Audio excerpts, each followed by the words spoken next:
This is the Horse Radio Network. This is episode 48 of the Dressage Radio Show on the Horse Radio Network. We would like to thank our sponsors, Kentucky Performance Products. They offer supplements designed to give you the most value for your dollars. Visit them at kppusa.com.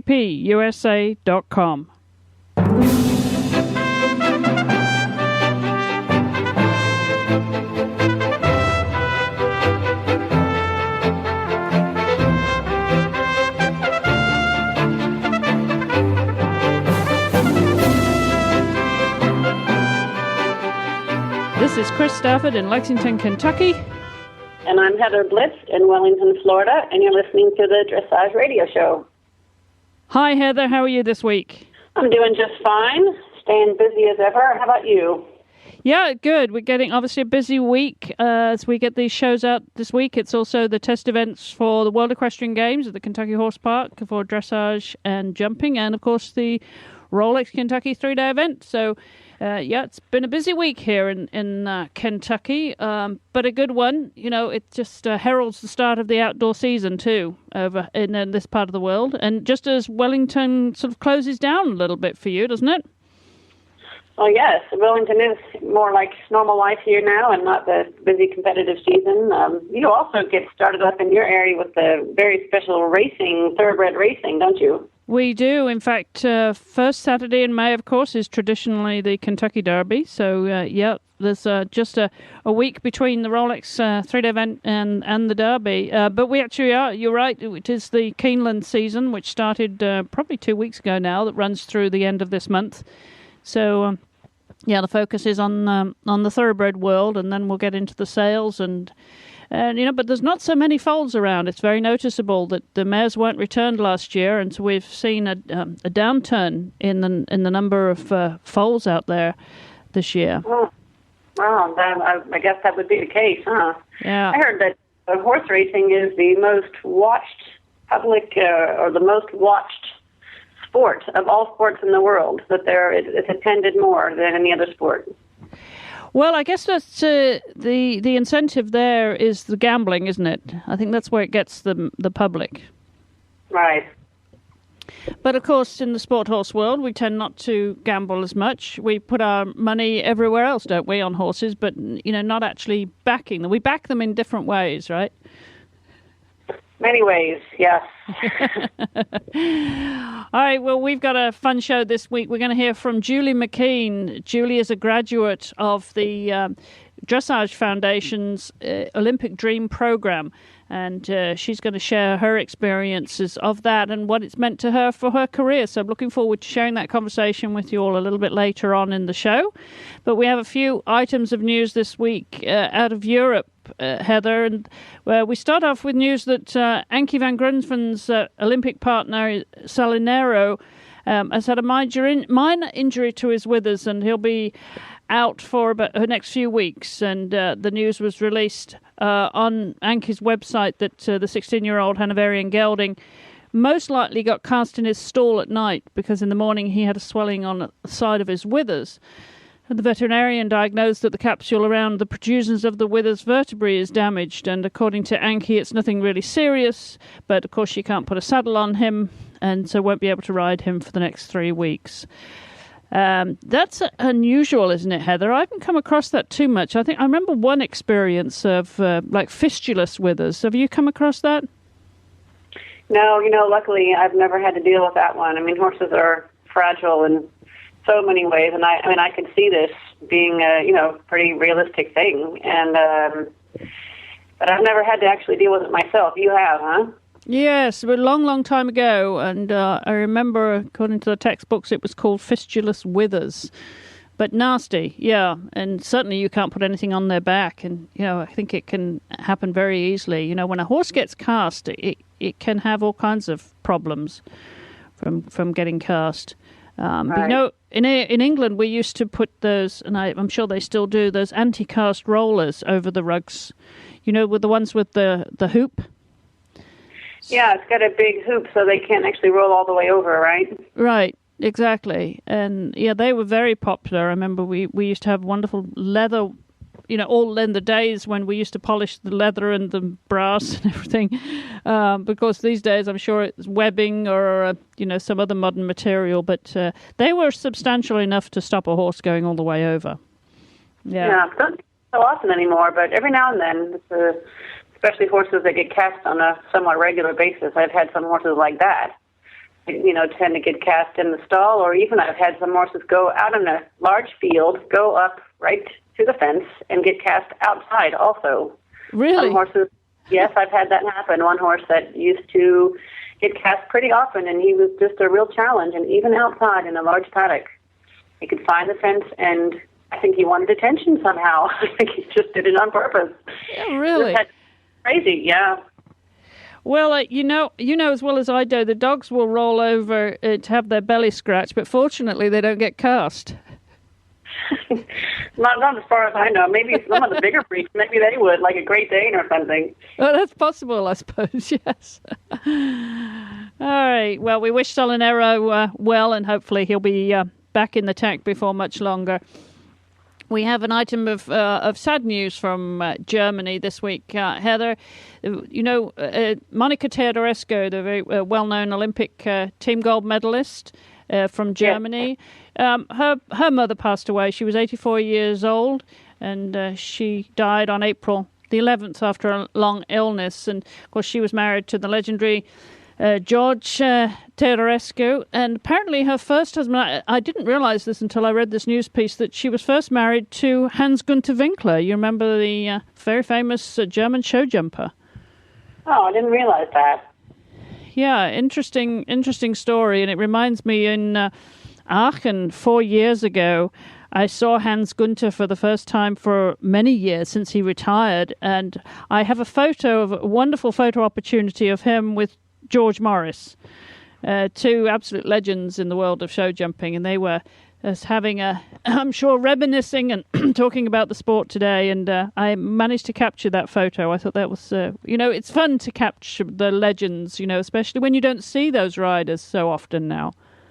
Well, absolutely, and the two together at Aachen, that's quite a valuable photo, it sounds like. Yeah, it was fun to capture. But anyway, our condolences to Monica on the loss of her mother last week. And our other item of news from Europe is that the FEI Bureau gave its unanimous approval to new steward guidelines on warm-up techniques that were produced by the working group that performed after the roundtable conference held in Lausanne on February 9th, which we reported here on the Dressage Radio Show. And one of those key stipulations in the working group's report was that all unacceptable training methods and techniques must be stopped immediately. The working group was also insistent that abuse of the horse should be avoided, and in particular stressing the horse, aggressive riding and inflicting pain and or discomfort on the horse must be prevented. And you can read the full story of that Bureau's report by the steward and the steward's guidelines by following the link on our website. These issues continue to unfold, Heather, and really calling attention on the sport and the welfare, maintaining the welfare of the horse at all times. But no doubt measures that have to be put in place. Well, they do. Of course, we all have to look after our horse's best interest in all ways possible, and whether it's our own horses or our peers' horses. But I sure hope we come to a resolve on this soon, and we can, our sport can just move on past it and, get down to better business. Absolutely, and focus on the actual sport. Yeah. Well, we're going to take a short break here. When we come back, we're going to hear from our guest this week, Julie McKean, who, as I said earlier, is the recipient and graduate of the Dressage Foundation's Olympic Dream program. So don't go away. We'll be back in just a second. Well, it's Rolex and Test event time here at the Kentucky Horse Park in Lexington, Kentucky. And Kentucky Performance Products is a local company that offers you the quality assurance that you are looking for your sport horses. Each supplement is manufactured to exacting standards in certified facilities. Their ingredients are forged from highly reputable suppliers, and their formulas are fixed to ensure consistency in each bucket. Kentucky Performance Products has recently unveiled their newest product called Contribute. Unlike other omega-3 supplements, Contribute contains both plant and marine sources of omega-3 fatty acids. Omega-3 fatty acids support virtually every system in the horse's body, including the immune system, reproductive system, nervous system, bone development, and the cardiovascular system. Contribute offers horse owners, breeders, and trainers an affordable way to provide beneficial omega-3 fatty acids to their horses. Learn more about Contribute and all the products at Kentucky Performance Products. That's kppusa.com. That's kppusa.com. Well, I'm joined now by Julie McKean, who won she was graduate, as I said, of the Dressage Foundation's Young Rider Olympic Dream program, which is now going into its 9th year, and we reported that here on the Dressage radio show last week. And Julie actually was a graduate in 2007, and we're going to hear now from Julie and how that affected her career and the benefits and experience that she gained from that experience. Well, Julie, welcome, and thanks for joining us on the Dressage Radio Show. Thank you so much for having me. Well, I hear you're a graduate of this wonderful program, the Olympic Dream program, that is funded and administered by the Dressage Foundation, and had that experience back in 2007. Tell us what that was like for you. Well, the Young Rider Olympic Dream program it's a very unique opportunity in the U.S. that's only offered through the Dressage Foundation. It provides young dressage riders with an incredibly comprehensive experience of the sport of dressage in Germany. And the reason the Dressage Foundation offers this program to young riders is to educate us and to inspire the whole next generation of dressage professionals, because someday we're going to be leading the sport. I was selected for the program in 2007, as you mentioned, and I can truly say that it's been one of the most eye-opening experiences that I've been able to have within the sport.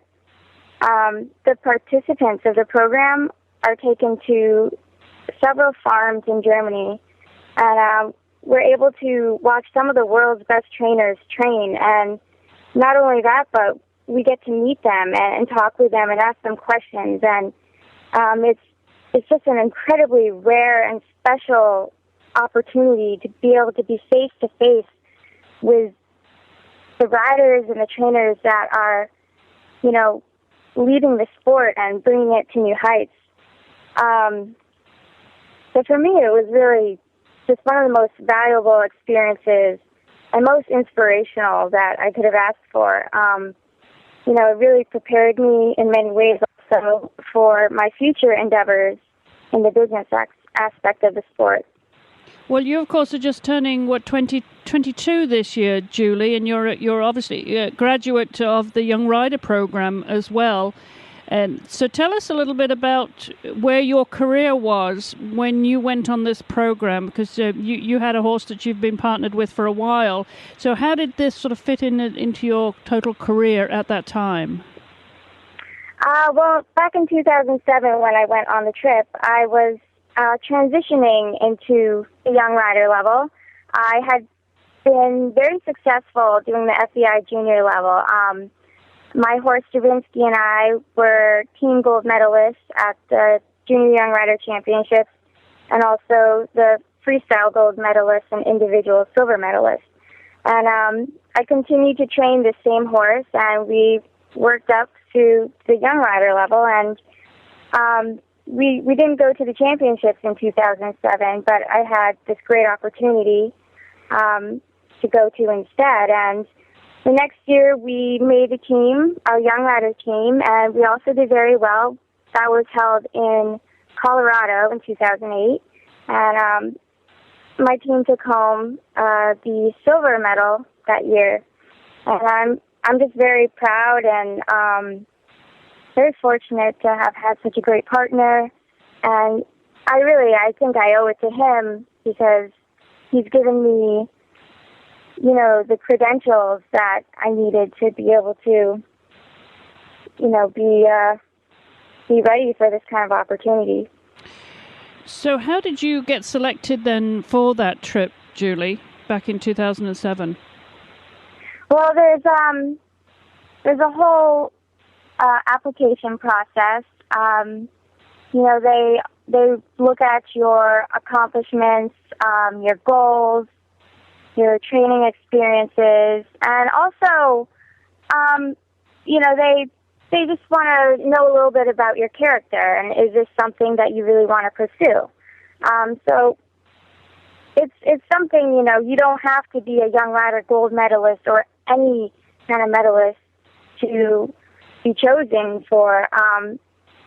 But I definitely would encourage, all young riders to apply for it and just go for it. It's totally worth it. So when did you get into the sport of dressage initially, Julie? Well, I started out as an eventer. I started riding when I was 8. So you're a convert.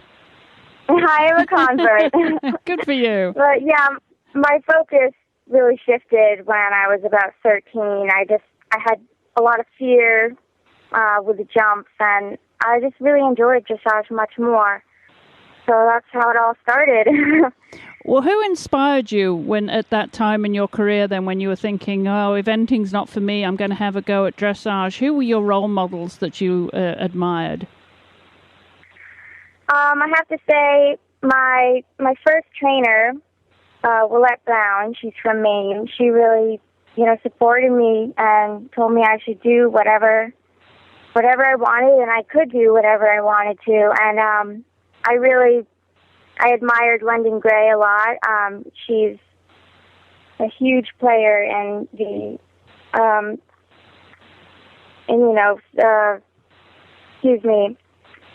supporting young riders and creating these opportunities for them. So I've always been a huge admirer of her. And who are you currently training with? I'm training with Cesar Parra here in New Jersey. And you're at school, I believe you're at Rider College in New Jersey there. So finishing up school, what next for you, Julie? What are you going to do with the horse you have, and what ambitions do you have for the future? Well, my horse is currently for sale. He'll be 12 this year, so it just seems like the right time. He's at a saleable age.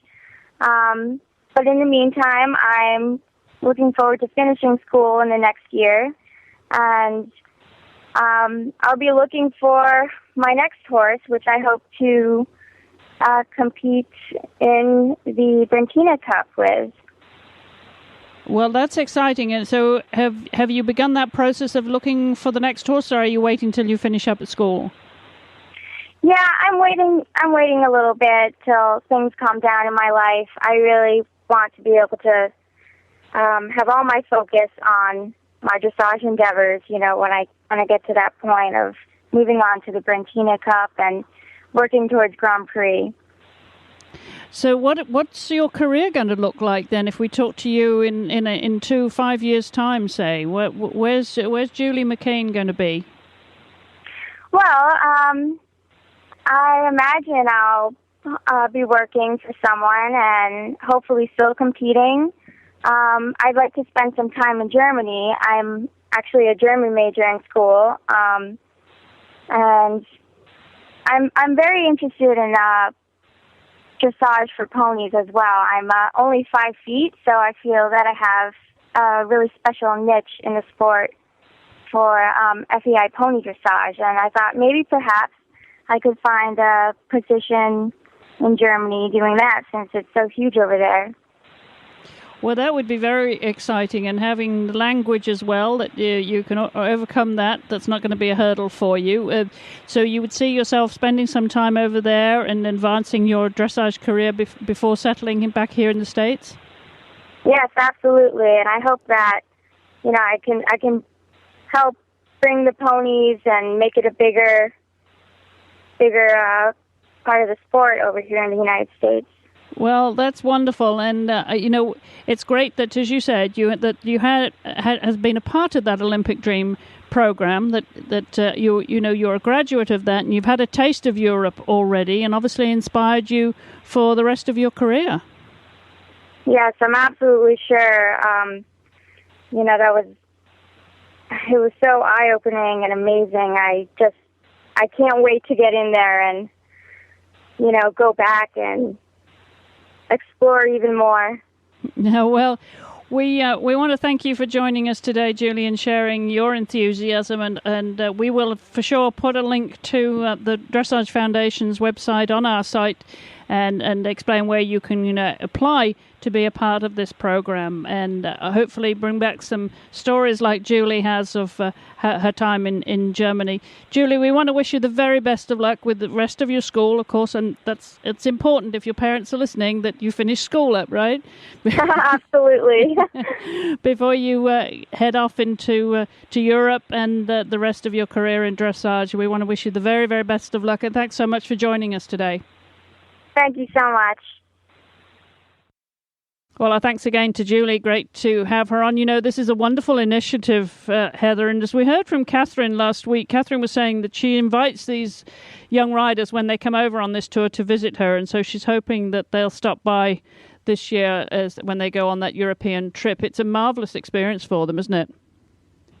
Absolutely. I can't imagine. When I was that age, I was just getting barely into the sport, and I missed out on all those great things and those opportunities. But yeah, what a wonderful thing for them. Yeah, it really is, because as you know, having been based in Europe, you really have to have that kind of exposure in the sport to understand really the different cultures and how the sport is made up, because it's so easy just to see it from an American perspective and not have that kind of exposure to other cultures and judges and not least of all, of course, the venues.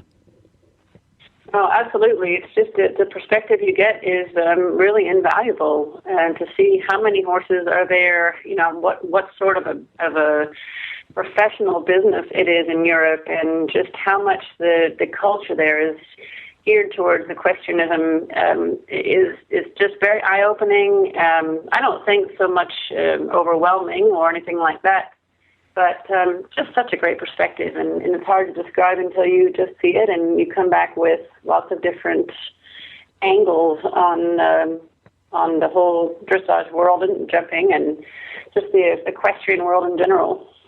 Absolutely. It puts the dressage in this country in context when you have that global perspective, doesn't it?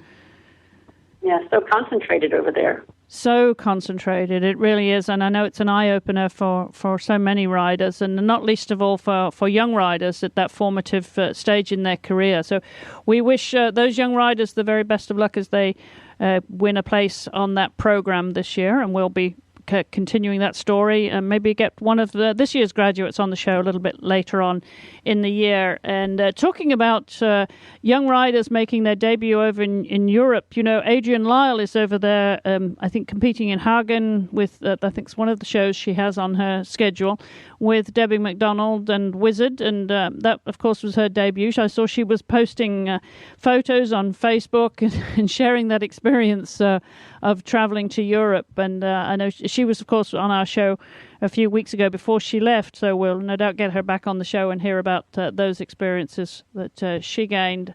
And, of course, having Debbie alongside her, I think she calls her a second mum.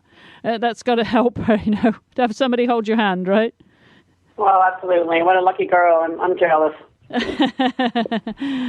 right, well, we're going to take another break here, and when we come back, we're going to hear from your tip of the week, and I think it's going to be some advice on double bridles, isn't it, this week, Heather? Yeah, I'm going to lend a little advice about that. All right, well, stay tuned. We'll be back in just a second.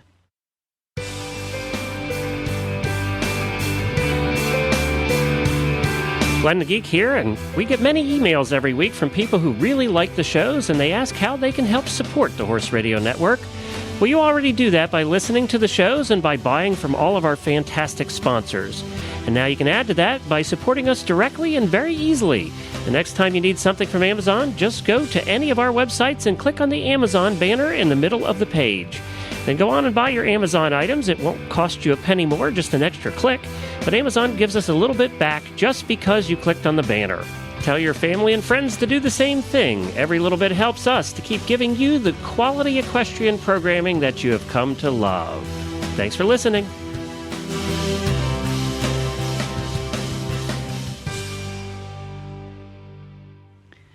Well, Heather, this is an interesting one because, you see so many riders ride in a double bridle, and you have to wonder, do they actually need it? Is it something they feel they should be wearing, they should get their horse used to, but before they actually really need it? So I'll be interested to hear what you have to say about when to put your horse in a double bridle.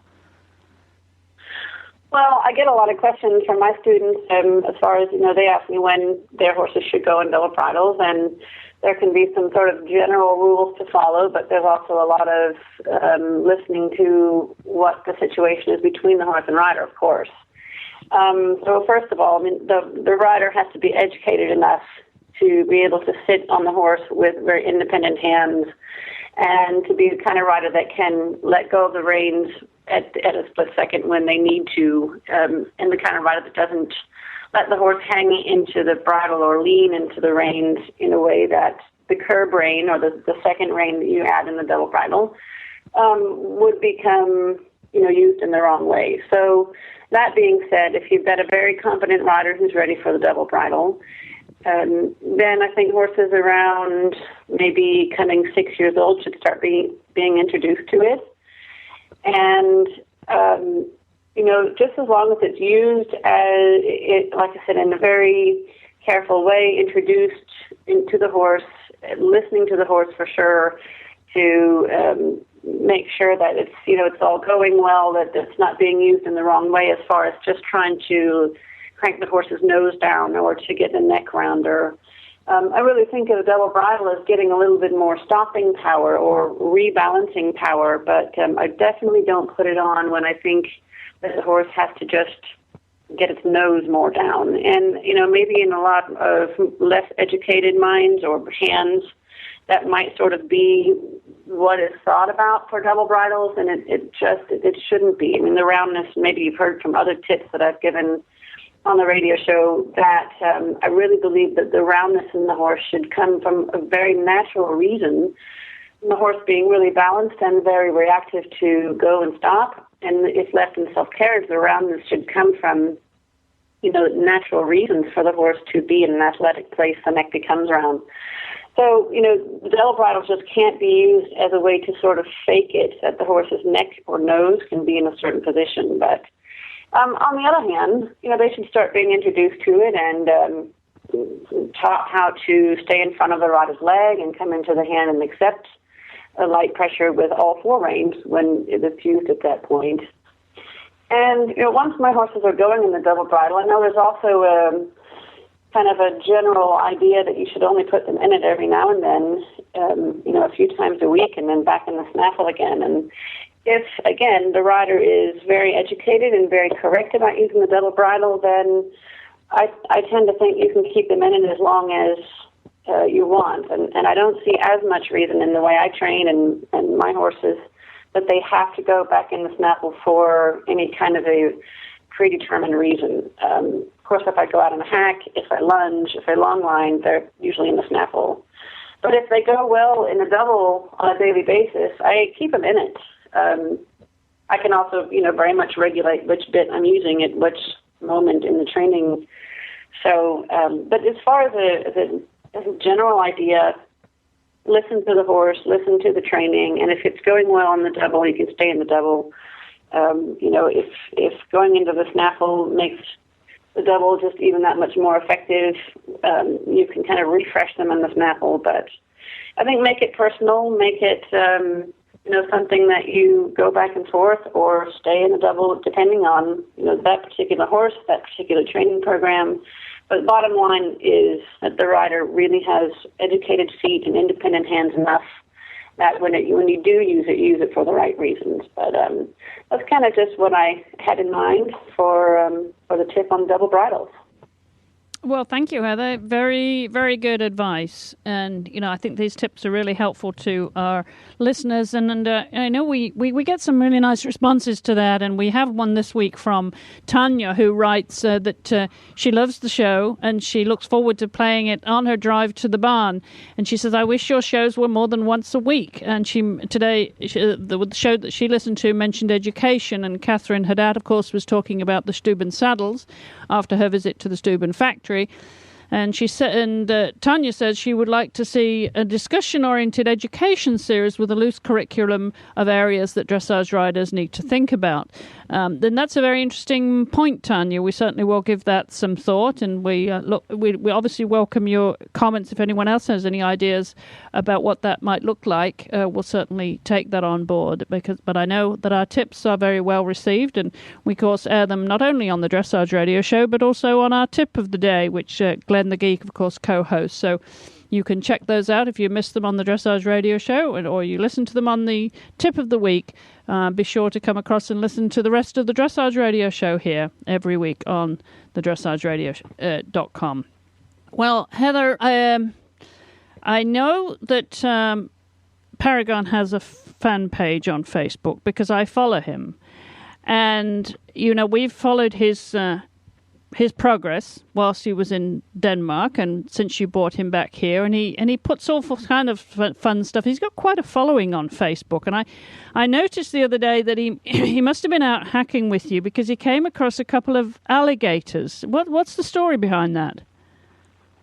Well, yeah, we did go out for a hack, and we've got these canals that run behind the barn and quite a distance all around. And before we even made it, maybe 500 feet, we saw two of them, and they were a little more scared of us than we were of them. Actually, we weren't scared of them at all. But they were sunning themselves. You mean Paragon wasn't, or you weren't, or neither of you were? Well, we were both pretty okay with it. It was probably Paragon's first sighting. It wasn't my first sighting, but I think it was his first sighting. And he didn't even blink an eye. I just didn't care at all. So that was nice. Now, later on in the hack, when we saw a white pole on the ground, okay, now that was different. That was much more scary. But the alligator, no problem. So he's not going to be doing cavalettes anytime soon, then? Maybe not. I think he was telling me something there. Yeah, most definitely. But I guess with him, he's how big is he now? He is a solid 18 hands. 18 hands. So you're far enough off the ground, really, to not be too intimidated by an alligator, I guess. No, I think they couldn't reach me. They might be able to hit him, but they couldn't reach me. Well, I guess that there's a message there. If you live in that part of Florida, be sure to ride a tall horse. Ride a tall horse, and don't take your dogs on the hack with you. I mean, that's some serious advice. People do lose their dogs to these gators around here. The ones I saw maybe not big enough, quite big enough to take my dog down, but it does happen. It's a real concern. It's something that certainly wouldn't think about in lots of parts of the country, but down here it's a concern, especially now it's warming up and the sun is shining and the gators come up to get all warmed up by the sun. They're cold-blooded reptiles, so you start seeing them more now that it's getting into late April and beginning May, so got to watch out for them. Absolutely. Good advice there, Heather. Well, we'll keep that in mind. Not that I plan to ride in that part of alligator country anytime soon, but I think I'd be pretty scared. I've seen snakes, when I lived in Italy, on the east coast of Italy, and how I used to get down to the beach very early in the morning. I'd go and gallop the horses on the beach, at like 5 a.m., and I had to go through a belt of trees, of evergreen trees, and there were snakes in there. And they used to scare the heck out of me trying to get from the track, on the track, through the trees to get to the beach. It was fun when I got there to gallop on the beach, but, you hear all kinds of stories and you wonder how many of these are made up, of snakes and horses. You have to, the horses do stamp. Have you come across have you come across snakes when you're riding? I'm sure I have at some point in my life, but not recently. I wouldn't like to do that either. And I've come across a few armadillos or mice and things like that, and that's scary enough. But a slithering snake, nobody likes that. No. All right. Well, there's a thought to leave you with all this week. Before we go, we want to remind you that you can follow our show notes, of course, dressageradio.com, or you can join our fan pages on Facebook. That's for the show, Dressage Radio, or my fan page, or Heather's, or indeed Paragon's. Don't forget that Paragon posts all kinds of fun things about meeting alligators when he's out on a hack. So follow us all on Facebook and on Twitter, Horse Radio, Chrissy Stafford, and Heather Blitz. Or if you have any comments, questions, or suggestions for Heather or me, you can send those over to chris@horseradionetwork.com. Or if you prefer, please leave us a voicemail at 270-803-0025. I want to thank our sponsors for making this show possible. Please support them as they support us. And to our crew, for Glenn the Greek and for Brian, for making us sound good every week. And I also want to remind you that the Eventing Radio Show will be bringing daily coverage of the Rolex Kentucky 3-day event. And the Jumping Radio Show and the Dressage Radio Show will be reporting next week on the test events for the World Equestrian Games, which are taking place this week, as we speak, in the Kentucky Horse Park. And also remind you that the 2010 radio show, which is dedicated to the World Equestrian Games, that's co-hosted by Glenn the Keek and Samantha Clark, they will be bringing you special episodes of the test events from the Kentucky Horse Park. So don't forget to check out all those shows. And we're going to be catching up with Catherine Haddad in a couple of weeks' time when she's going to tell us more about the Stuben, the new technology that she explained last week in the Stuben saddles, and we're also going to be joined by Frank Stuben there in Switzerland. So looking forward to that very educational conversation that we're having in a couple of weeks' time. You know, Catherine laid down a challenge for you last week, Heather. You know, she came back. You know, you started off this joke series. She came back at you. Well, you know, since we're on the subject of Florida and a little bit what it's like to live here with the alligators and all, I thought I would do some research into some of the state laws that are a little bit obscure here. So in case any of you are thinking about moving to Florida, you might need to know that if you have an elephant and you tie him to a parking meter, you have to put money in the parking meter the same as you would if you had a vehicle. So don't forget that one, because it's really important. Do you have a lot of elephants that are roaming the streets of Florida, Heather? Well, you never know. You know, it's pretty eclectic culture down here, so you just never know. You might need to know that. Another fine fact is that men may not be seen in strapless gowns in public. Oh, so really? if you're thinking about moving to Florida, you may not wear any kind of strapless gown. So keep that in mind. Well, there's a message to all our male listeners, and we have lots of them, you know, and they may be thinking of vacationing in Florida. So that's really sound advice, Heather. I appreciate that. You can wear a gown with sleeves, but don't make it strapless. Because that's the line you cannot cross. Okay. And, you know, then the third one that I thought would be, you know, very informational to many is that a special law prohibits unmarried women from parachuting on Sunday, or she shall risk arrest, fine, and or jailing. So make sure you don't parachute on Sundays. I know I'm not going to. I'm not married, and I'm not parachute now on Sundays. I'm just going to have to stop doing that. You're going to have to stop it. So did somebody, you know, catch up with you with your parachute on a Sunday just as you thought you were going to parachute, and they told you, hey, no, you can't do that here on a Sunday? No, see, I mean, I've gotten away with it so far, but I will not do it anymore because now I could run the risk of an arrest, fine, or jailing, and I don't like jail. No, we don't want you. You know, I can see the headlines. You know, Heather Blitz bailed out of jail for parachuting on a Sunday. And that is against Florida law. So remember that. Well, I think that's some of the best tips of the week, Heather. You know, what would we do without you bringing this our jokes and tips of the week? That makes the show. Glad I can be of assistance. All right. Well, on that note, and good advice from our friend Heather here, we'll wrap it up for this week, and I'll be back in the chair next week. So until then. Thanks for listening, and mind your riding.